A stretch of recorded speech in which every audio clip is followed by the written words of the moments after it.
بسم اللہ الرحمن الرحیم نحمد و نصلی علی رسولہ الکریم اما بعد۔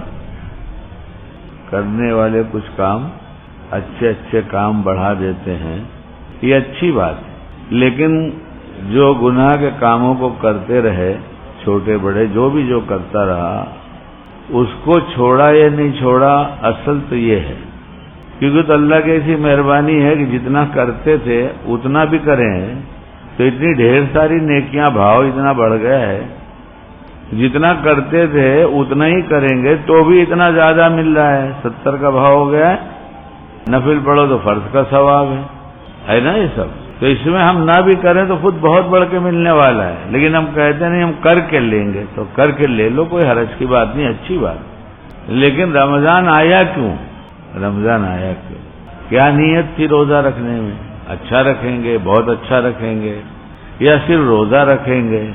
فضیلت کی بات تو یہ ہے کہ گناہ چھوڑ دیا جائے، اور اللہ نے رمضان المبارک کو اسی لیے بھیجا تھا تاکہ تم متقی بن جاؤ، یہ قرآن کہتا ہے، اس میں کسی کو کوئی اختلاف نہیں ہے۔ یہ خطاب جو ہے کہ متقی بن جاؤ، یہ ہر روزے دار کے لیے ہے، ویسے ہر ایمان والے پر روزہ فرض ہے، اور کسی پر نہیں فرض ہے تو اس کے حالات ایسے ہوں گے، وہ تو مفتی صاحب بتائیں گے۔ لیکن روزے سے جو چاہا جاتا ہے وہ یہی چاہا جاتا ہے کہ ہم گناہ چھوڑ دیں، جو سچی توبہ کر لیتا ہے اس کا نام متقی ہے۔ تو اب ہم حساب لگائیں کہ کیا ہمیں تقوی حاصل ہوا؟ تقوی کا مطلب یہ ہے کہ کیا ہم نے گناہ چھوڑ دیا اور سچی توبہ کر لیا کہ اب آئندہ نہیں کریں گے؟ اگر نہیں کیا تو اب کر لیں، اگر ایک گھڑی بھی مل جائے تو موقع ہے، ابھی تو کئی دن باقی ہیں، اس لیے ہم اپنا حساب لگائیں، ہم بھی لگائیں، آپ بھی لگائیں کہ ہم متقی بنے کہ نہیں، اور یہ متقی بننا ہر ایک کے لیے ہے، ہر ایک کے لیے۔ تو جو کام ہر ایک کر سکتا ہے، جاہل بغیر پڑھا لکھا بھی کر سکتا ہے، وہ کام کتنا آسان ہو۔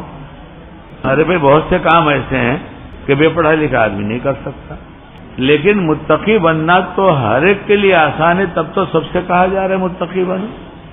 اور رمضان کا اثر پورے سال پہ پڑتا ہے۔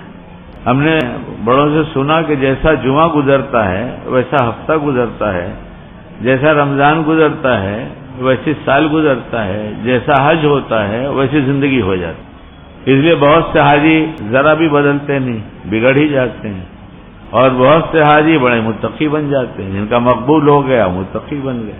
تو ہمارا رمضان اگر مقبول ہو گیا تو متقی بن جائیں گے، اور نہیں تو پھر روزہ رکھا تھا۔ ایک قسم بھی بیان کر دی کہ بہت سے روزے دار ایسے ہیں جن کو سوائے بھوکا رہنے کے کچھ بھی حاصل نہیں ہوتا، یہ حدیث کا مفہوم ہے۔ ایک بتایا گیا متقی بن جاؤ، اور ایک بتایا گیا اس کے ایسے بھی لوگ ہیں صرف بھوکے رہتے ہیں، انہیں کچھ ملتا نہیں۔ تو اتنا ملتا ہے، بغیر مانگے ملتا ہے۔ بھئی 2 رکعت نماز نفل پڑھ لیا تو فرض کا ثواب مل گیا، اور 70 گنا بڑھا کے ملا، تو ملا تو تھا، پھر ان کو ملتا ہی نہیں بھوکے رہنے کے سوا، تو کیا ہوتا کیا ہے؟ ایسے لوگ بھی ہیں، اللہ ہم سب کی حفاظت فرمائے، جن کو رمضان کے مہینے میں بھوکے رہنے کے سوا کچھ نہیں ملتا، اور ایک دفعہ اگر سبحان اللہ کہا تو کتنی دفعہ کا ثواب ملا؟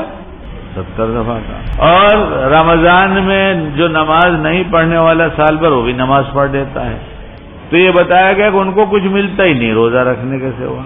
تو ملا تو تھا، اس لیے کہ جب دے رہے تھے مل تو رہا ہے، ہر وقت مل رہا ہے، تو کوئی بات تو سوچنے کی ہے۔ اب بھی توبہ ہوگی یا نہیں ہوگی؟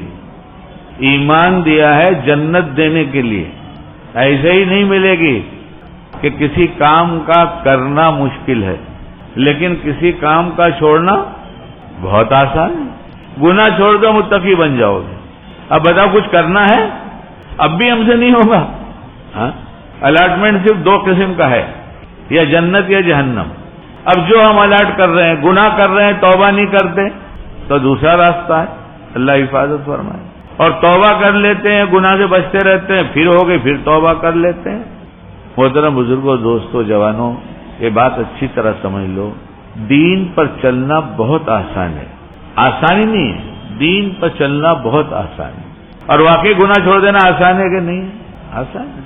اللہ ہم سب کو اس رمضان المبارک میں کامل تقوی والا بنا کے اپنی کامل رضا عطا فرما دے۔